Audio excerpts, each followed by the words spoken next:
Ramogi erokamano ahinya mano thuolo ma wakao mar chiwo luor ne jalo mano kedo kendo ni piny Kenya bandeche oidho malo kuom thuolo mokwongo ka wago wed piny ka jowagunda koro wuok e pacho ka. Mano momiyo wan gi siasa e kinde ni wadhi ani nyime. Sister Salome kanyakla koda Betty. Wach moro nyowuok ka ma owachi koda jambete mar piny Amerika ng'eni piny ka piny nigi chung' mare. To pinje gi bende nigi chung' moro monywando gi. Nyiso ni winjruok e kind piny Kenya gi piny Libamba kata piny moro machielo mantiere kod dwaro moyiedhi miluongo ni interest e piny waka. Miyo ginyalo golo paro kuom gima giparo ni ka giwacho kata kotim to nyalo rieyo piny kendo kelo dongruok mayot.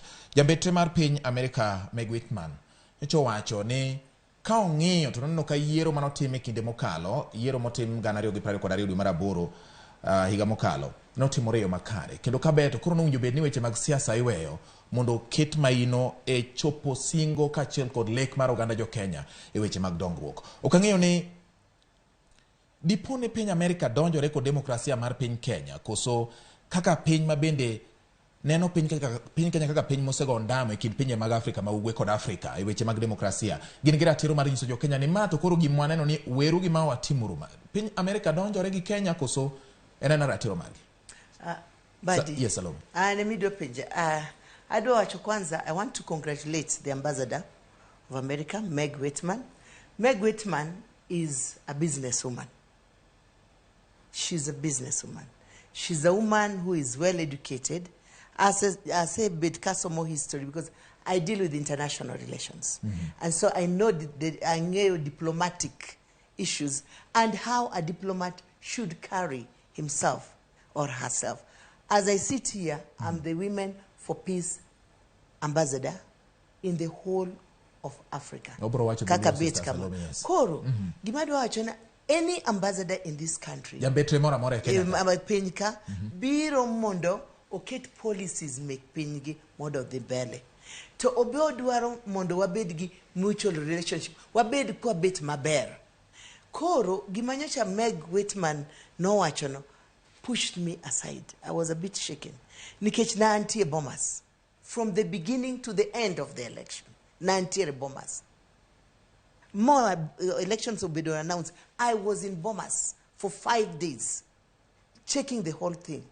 Togima baga ni Meg Whiteman manager moko wacho gik moko about the election. She was numb and quiet. And this is an ear. And ochalngat ma antie gimbalaka to mbalani osechako chango basi biro iya mbalano tiketi chumbi. That one she missed. The first thing that she spoke about business, mar opening Kenya to business, is very good because mano o promote wa. Don't get you. And the truth of the matter, Kenya compared to the other East African countries, Kenya and Malo. Kenya said the Malo. And any ambassador praying for Kenya to be up is a good person. Lakini, even a Kenyan ambassador in United States, onge right marwa to give mano wachocha. You can never say our election was free and fair when the other diplomatic courses came out at that time and said there are things that were okay, there were things that were not okay. Tibete Galamoro, moting of 47 counties. Monge ugik mano timore. There, I would like to tell her to have a talk with herself and ask herself. The next thing, ambassador, any diplomat has to be neutral. You should never take sides. You should be a neutral mark. And that's a diplomatic communication style. So, thank you. Betty, ambassador wacho paja, jambete wacho